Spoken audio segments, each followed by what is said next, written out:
Welcome back to Talk of the Town on WHTC, Holland's Cool FM, on WHTC.com, and on the WHTC app for your smartphone. Once again, here's your host, Gary Stevens.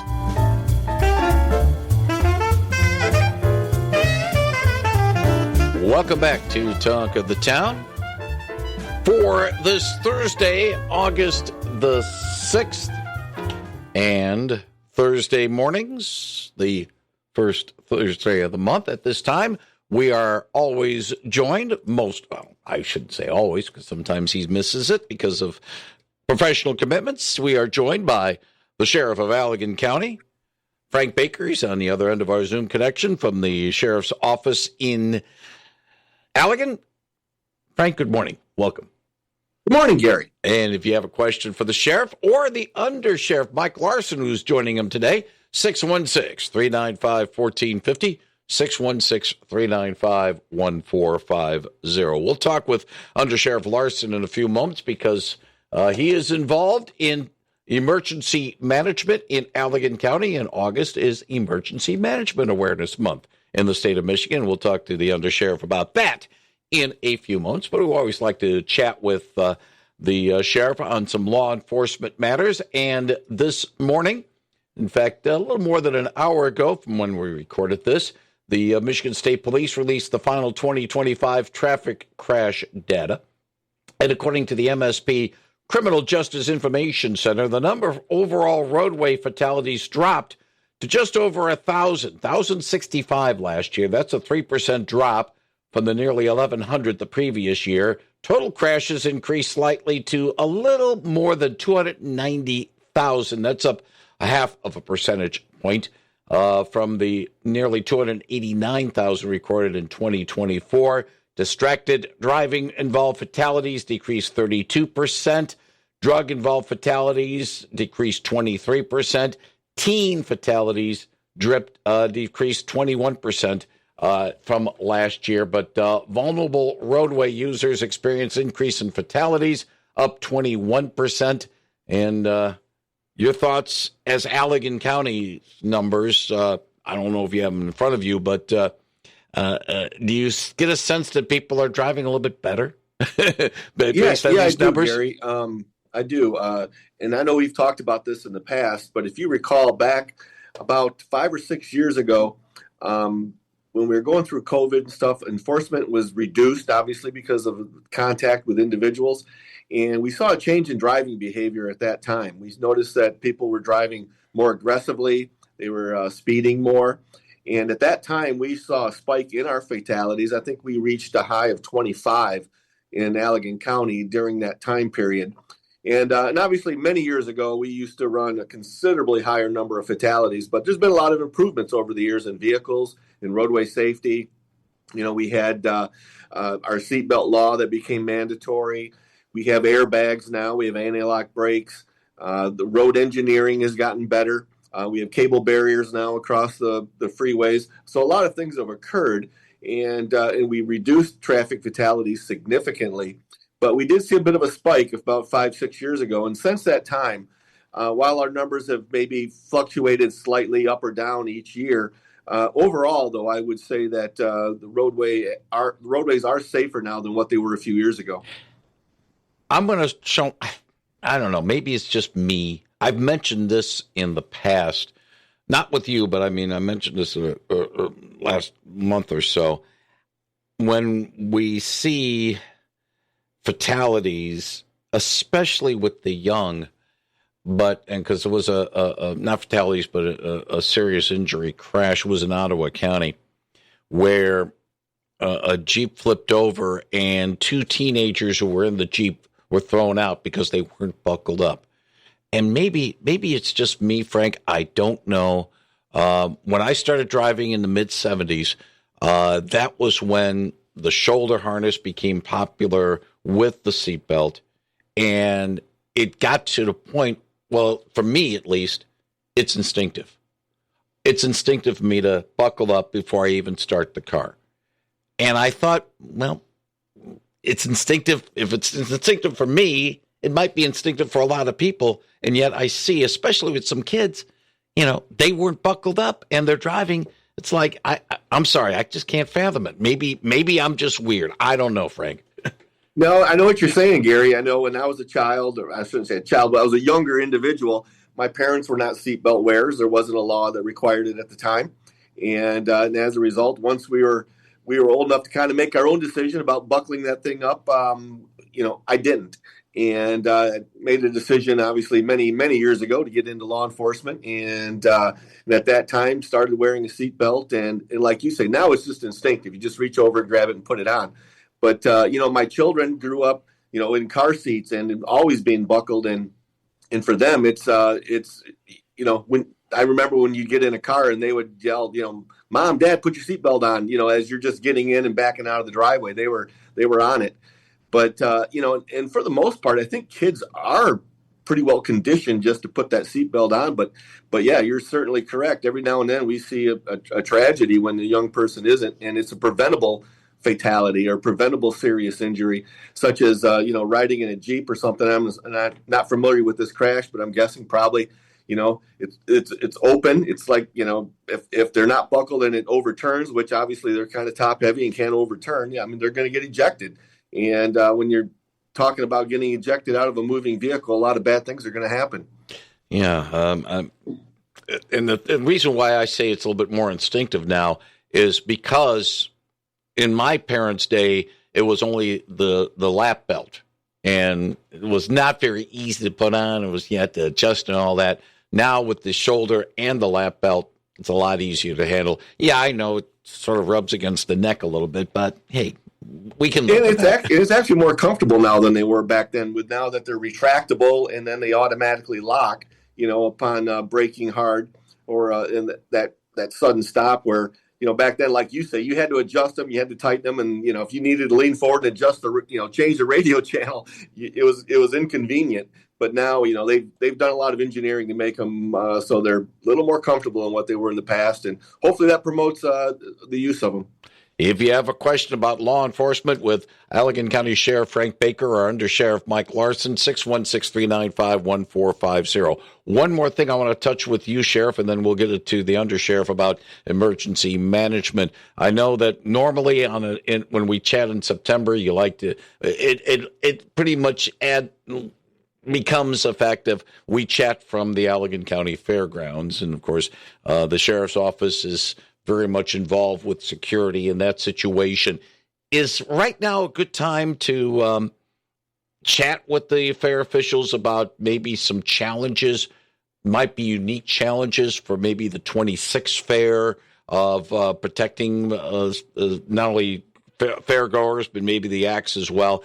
This is the time really you start talking with the fair officials about getting all the security ducks in a row ready to go? Yeah, we do, Gary. We have a sergeant, Sergeant Ben Hasso. I think has even joined us at the fair. Every middle of the summer, they start meeting, start making plans, start working with the organizers of the fair to determine exactly what their needs are going to be. And we obviously offer our recommendations, and then we put together a schedule of when our deputies and reserve deputies will be on scene and providing, overall security for the fair, as well as, we talk about the acts that are coming in and which acts are going to need additional staffing and which are going to probably be able to get by with a little less. But we work together. Obviously, we want to assist the fair in controlling costs, but we want to make sure the fair is safe and enjoyable for everyone who attends. And also you keep, like anything, you look at trends, and if there was a tragic incident at another large gathering, you say, okay, what if this happens here? How do we respond? That's sort of the preparation that you guys have to do. Sure, exactly. And, we overall look at any kind of, issues that may be occurring locally, nationally, just to make sure that, we're prepared and we're able to address anything that could arise. And, knock on wood, we've been fortunate. We've had a few issues over the years, and we work well with our law enforcement partners here in the county, so that in the need that we need to scramble a little extra number of our resources to the fair, they'll step up and work with us and assist us in some of the out areas of the county, whether it's the Michigan State Police, the tribal police, or our local law enforcement partners. We'll talk more about the fair and its security next month when we chat with Allegan County Sheriff Frank Baker. I'm going to ask him now to swing the Zoom camera over to his Undersheriff, Mike Larson. Very pleased to have him join us today. And Mike, good morning. Welcome back, sir. Glad to have you with us. Good morning. It's been a while. It has been a while, but it's good to have you on. If you have a question for the Undersheriff right now, 616-395-1450. The reason why I asked Frank to have either you or Sarah Clark join us, because Governor Whitmer earlier this week formally proclaimed August as Emergency Management Awareness Month, as the State Police Emergency Management and Homeland Security Division is recognizing the dedicated emergency management professionals who work year-round to help communities prepare for, respond to, recover from, and mitigate disasters. As you are part of the emergency management team in Allegan County, appreciate you joining us. A month like this really raised, to a certain extent, does raise the awareness of the importance of emergency management. Yeah, it does. And Public Act 390 in 1976 is what created emergency management at the county level in Michigan. But we find when we're dealing with events, festivals, natural disasters, a lot of people aren't really aware of what emergency management can do for them. So hopefully this will help get that word out. Talk about, and one of the things that was mentioned and emphasized by the state officials is partnerships, planning, and preparedness. Talk a little bit about working not only within the Allegan County Sheriff's Office and other local partners in that regard, but also working with the state police, working maybe if it's a regional disaster, maybe working with Lou Hunt in Ottawa County or your colleagues in Kalamazoo, Van Buren, or Kent counties, or Barry County as well, the adjacent counties as well. It really is a cooperative effort, isn't it? Yeah, it certainly is. No individual agency has the resources or personnel it would require for large events. So the state is broken up into regions. We're part of Region 5. And we not only are able to partner with the emergency managers in counties from surrounding counties, we also have to coordinate local resources. So our fire departments, our ambulance services, our experts in hazardous waste, all kinds of things. So it does require a very coordinated effort. Now, one thing, well, let me put a general purpose and then we'll go a little bit more specific. What does the Emergency Management Office, in your case in Allegan County, really focus on more than anything else right now, based on past history and the like? What type of situations occur here in West Michigan and in Allegan County that, shall we say, has, we're expecting this and would be more or less getting ready for these type of emergencies because it's going to happen a little bit more often than maybe some others? Sure. One of the things we say is we always plan for a party that we never hope occurs. But where we live in Allegan County, we live in a floodplain. We have 25 miles of lakeshore with erosion issues. We're not exactly in Tornado Alley, but tornadoes are not rare or as rare as we would like. So there are myriad. We have major highways that transport different chemicals. We have railways. We have airports. So it's a big job to basically do an assessment of what dangers are out there and then how we would respond if one of those were to occur. And one of the other things that you didn't mention, but I would assume is on the minds of emergency management personnel, because Allegan County is right next door to Van Buren County, the Palisades nuclear power plant. Absolutely. That shut down for a couple of years and is spinning back up. And that has actually created what used to be a half-time position is now a full-time position. So we have an emergency management coordinator, which is Sarah. And then we have a deputy emergency manager that used to be part-time. They also oversee the LEPC. But we're getting grant monies from Holtec for that project that created it turned that half-time position into full-time. And then we also have a RADF officer that we're able to hire part-time because of that. Let me ask, there's a couple, I'm going to get to my point in a couple of moments there, Mike Larson, but before it was opened last year, Allegan County, pretty much, they had a couple of taller buildings, but for the most part, it was no big hotel in the county. You have one now over at the Gun Lake Casino. Is that really a tribal situation, or do you work hand in glove with the tribal people there if there's a situation that happens with that big hotel that they have now over at the casino? Yeah, no, we do work with them. They do have their own emergency manager. He sits on our local emergency planning commission. Brant is his name. He's a good guy. He's very qualified. They will have the resources to handle most things, but we work with them to be on the same page in case they need our assistance. Yeah, I'm just thinking like a big fire or something like that happens there. And that's a big structure where, Allegan County didn't have that before. So that's a new challenge. Right. Yep. And that's where it's fortunate that the tribe does have their own emergency manager and can specialize and work with them on a day-to-day basis to know which hazards do exist. And then he briefs us on how to help augment anything they would need to do. Okay, the thing I wanted to bring up and why I started the conversation with you, Mike, about the common issues and situations that could occur in Allegan County. The situation that's happening out in Northwest, in Washington, with the wildfires. It doesn't happen or does not happen very often around here. But if there is a wildfire situation in Allegan County, hopefully we're ready for it. Yep. All of the local fire departments do have grass trucks. They prepare for that. I'm not sure if it was 20 or 30 years ago, but I do remember a very large fire in the Allegan State Game area that was extensive and covered miles. Luckily, the Department of Natural Resources has equipment and mapping for that as well. And there's an annual or a monthly fire chiefs meeting where I'm sure they kind of stay on top of how they can work together and who has what equipment. All right. I'm going to bring up this topic with you, Mike Larson, because it was mentioned in the press release from the state about how residents can help support emergency management efforts. What would you recommend in terms of residents in Allegan County helping emergency management in Allegan County do their job? There's a couple of things, Gary. I think the first one would be to sign up for the Allegan Alert.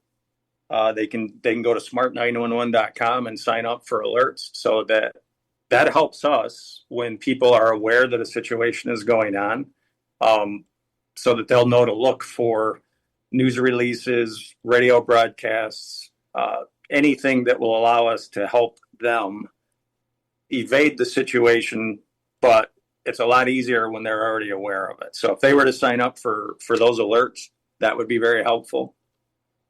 The other thing would be is if they know vulnerable populations, if they know somebody isn't going to be able to evacuate on their own and they're going to require help, if we can know those in advance, it's always easier.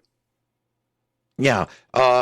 Taking care of the vulnerable people is one thing, but also being ready themselves. Residents need to be ready themselves if they have to move quickly. Exactly. Yep. I would recommend everybody have a go bag. There's a difference between being prepared and being paranoid. People make fun of doomsday preppers and all of that, but even in the wintertime, just driving, it's being prepared to have blankets in the car or anything to help you in a situation that could go south on you real quick. But extra water, some dehydrated food in case we have extended power outages, those type of things. Yeah. And we'll talk a little bit more about this probably with Holland City Fire Marshal Brent Grondak tomorrow about having a plan to get out of a burning situation at home and being ready for that situation. Those are some of the things as well. And then finally, what concerns should we be looking for as we go into fall and winter, besides snow? That would be a major issue for people as we get at the end of summer. One of the bigger things is due to our location with the lakeshore, weather can pop up very quickly, whether that be thunderstorms, lightning, tornadoes obviously can still occur this time of year. But generally just have an evacuation plan regarding the tools or resources you would need to get through a situation, and have a plan ahead of time instead of being caught off guard. Yeah, indeed. Under Sheriff Mike Larson, go ahead and swing the camera back over to Sheriff Frank Baker, and we appreciate your thoughts on emergency management, as it is Emergency Management Awareness Month in Michigan, and appreciate the work that Mike and Sheriff Frank Baker now joins us, and Sarah Clark. They have to be on the go and ready to go at a moment's notice, isn't it? Yeah, Gary, and Mike touched upon it, is the partnerships. We have our Emergency Operations Center, and when that has to be manned, during a tornadic event, some flooding or whatever the case may be, it's having those relationships so that we can get the resources to where they're needed, whether it's the Red Cross, if we need to have shelters, whether it's, on point because of the challenges that people face in an event like this with mental health issues. Whether it's the road commission about getting roadways, signage and stuff in place. It's building all these relationships and having them in place so that when something does happen, we have a plan, then you know who to contact, you know who to work with, so that these events go smoothly, as opposed to, dealing with someone you've never met before and then trying to work through that. Yeah, and a lot of times when there are disasters, it's not just in Allegan County, it is region-wide, and that's when coordination becomes very, very important. If you want more information about what's going on with the Allegan County Sheriff's Office, go online to allegancounty.org, allegancounty.org. Under Courts and Law Enforcement, there is Sheriff, and you'll be able to get that information that you need. Under Sheriff Mike Larson and Allegan County Sheriff Frank Baker, thank you very much for joining us today on Talk of the Town, talking a little bit about emergency management today. Wish both of you and everybody else in black well. And Sheriff Baker, if all goes well, we'll do this again in the month of September, hopefully from the Allegan County Fair. Sounds good, Gary. Thank you very much. And we thank Allegan County Sheriff Frank Baker. You've been listening to Talk of the Town on WHTC, Holland's Cool FM, on WHTC.com, and on the WHTC app for your smartphone. We want to thank Holland City Manager Keith Van Beek, along with Allegan County Sheriff Frank Baker and his Under Sheriff Mike Larson, for joining us today on Talk of the Town. Their segments are or will be available on our webpage at WHTC.com in the podcast tab under Talk of the Town. Listen or download at your convenience for free. Thanks to Brian Spencer, What's New Round Holland. Thanks to all of you for listening and being a part of our program today. Tomorrow on WHTC's Talk of the Town, Holland Fire Marshal Brent Grondyke should be joining us, along with India Ambrose from Resilience Advocates for Ending Violence. Following an NBC News brief with Michael Kestner, it's Lindsay Lawrence's Evergreen Commons Report. For Brian Spencer, I'm Gary Stevens. Thanks for listening to Talk of the Town. Have a good day, everyone, and let's do this all again tomorrow.